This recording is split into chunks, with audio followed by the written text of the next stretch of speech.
Hello ସାଙ୍ଗମାନେ ନମସ୍କାର। ତ ଆଜିର ମାନେ ଭିଡ଼ିଓ ହେଉଛି ପୁରା ମଜାଦାର ହେବ। ତ ଏଇ ଭିଡ଼ିଓରେ ମୁଁ ଆପଣମାନଙ୍କୁ କହିବି କି ଆପଣମାନେ ହଉ କି ମୁଁ ବି ହଉ ଆମେ ଯେଉଁ ମାନେ କୋଲାବରେସନ୍ କରୁଛନ୍ତି ଆମର ଯେଉଁ ୟୁଟ୍ୟୁବ୍ ଷ୍ଟୁଡ଼ିଓରେ ଏବେ ଯେଉଁ ନୂଆ ଆସିଛି ଅପସନ୍ କୋଲାବରେସନ୍ ଅପସନ୍। ତ ସେଇଟାରେ ଆମେ ଯଦି କୋଲାବରେସନ୍ କରିବା ତ ସେଇ କୋଲାବରେସନ୍ କଲେ ଆମର ମାନେ ଭିଡ଼ିଓ ଯେଉଁ ଆମେ ଅପଲୋଡ଼ କରୁଛନ୍ତି ତ ସେଟା ମାନେ ଚାଲିକି ଆମର ମନିଟାଇଜ୍ ହେବ ନା ନାହିଁ ଏସବୁ ମୁଁ କହିବି। ତ ଭିଡ଼ିଓଟି ଯଦି ଭଲ ଲାଗେ ଲାଇକ୍ କରିଦେବେ, ସେୟାର କରିଦେବେ, ସବସ୍କ୍ରାଇବ୍ କରିଦେବେ। ତ ଚାଲନ୍ତୁ ଭିଡ଼ିଓ ଷ୍ଟାର୍ଟ କରିବା। ଯେମିତିକି ଦେଖିପାରୁଥିବେ ମାନେ ମୋବାଇଲ ସ୍କ୍ରିନ୍ରେ। ତ ଆମେ ଯିବା ୱାଇଟି ଷ୍ଟୁଡ଼ିଓକୁ। ତ ମାନେ ଫୁଲ୍ ଡିଟେଲ୍ସ ଉପରେ ଆପଣଙ୍କୁ ବୁଝେଇବି ଆମର ଚ୍ୟାନେଲ୍ ମନିଟାଇଜ୍ ହେବ ନା ନାହିଁ। ତ ୱାଇଟି ଷ୍ଟୁଡ଼ିଓକୁ ଯିବା। ୱାଇଟି ଷ୍ଟୁଡ଼ିଓକୁ ଗଲା ପରେ ତ ଆମର ଭିଡ଼ିଓ ଯେତେ ସବୁ ଅପଲୋଡ଼ ହେଇଥିବ, ଭାବିନିଅ ମୁଁ ଗୋଟେ ଭିଡ଼ିଓ ଅପଲୋଡ଼ କରିଛି। ଭାବିନିଅ ଏଇ ଭିଡ଼ିଓଟା ମୁଁ ଅପଲୋଡ଼ କରିଛି। ତ ତାପରେ ମୁଁ କ୍ଲିକ୍ କରିବି। କ୍ଲିକ୍ କଲା ପରେ ଦେଖିପାରୁଥିବେ ଭିଡ଼ିଓ ପରଫର୍ମାନ୍ସ ଉପରେ କ୍ଲିକ୍ କରିବି।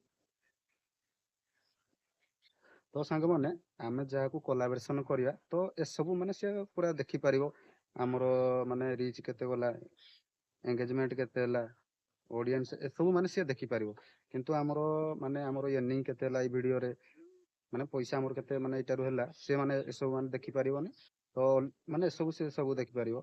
ମାନେ ଏଇ ଭିଡ଼ିଓରେ ଆମର ସବସ୍କ୍ରାଇବର କେତେ ହେଲା ଏସବୁ ସେ ହିଁ ଦେଖିପାରିବ। ତ ଦେଖିବା ତ ଏସବୁ ସେ ସବୁ ଦେଖିପାରିବ।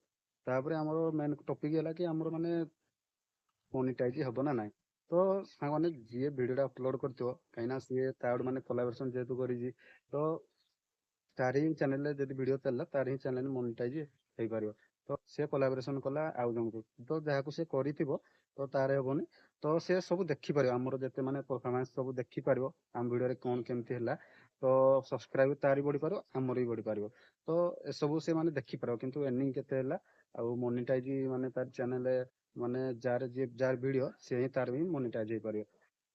ତ ସାଙ୍ଗମାନେ ଭିଡ଼ିଓଟି ଯଦି ଭଲ ଲାଗିଥାଏ ଲାଇକ୍ କରିଦେବେ, ସେୟାର କରିଦେବେ ଆଉ ସବସ୍କ୍ରାଇବ୍ କରିଦେବେ। ତ ଚାଲନ୍ତୁ ଯିବା ନେକ୍ସଟ ଭିଡ଼ିଓରେ ପୁରା ଦେଖା ହେବ।